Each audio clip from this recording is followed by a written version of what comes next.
అప్పుడంతా కూడా సీకాకాయ లేదు కుంకుడుకాయ. అందుకనే ఏంటంటే పూర్వం పట్టు చీరలు కూడా మినువులు, పెసలు ఎందుకంటున్నానంటే ఒక గ్లాస్ మినువులు, ఒక గ్లాస్ పెసలు. ఎందుకంటే ఆ 2 కలిపితే ఏది అవ్వదు టిఫిను. అందుకని విడివిడిగా చేయాలి. విడివిడిగా నానబెట్టేసి ఫస్ట్ స్టార్టింగ్ చెప్తున్నాను మీకు.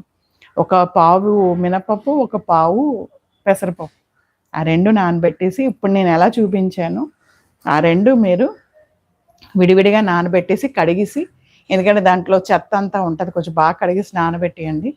అది మార్నింగ్కి ఏంటంటే నొరగలా వస్తుంది నానబెట్టి, ఆ నొరగే పారీకండి. అదే అసలైన ఇదనమాట మనకి.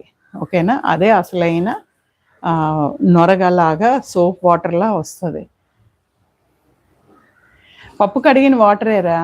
అలాగా మీరేంటంటే మినప్పప్పు నీళ్ళు ఎప్పుడైనా మీరు రాత్రి నానబెడితే తెల్లారికి మినప్పప్పు వాటర్ ఉంటుందా, అది వేస్ట్ చేయకండి. చక్కగా గిన్నెలు అయితే తోముకోండి, చాలా మంచిది.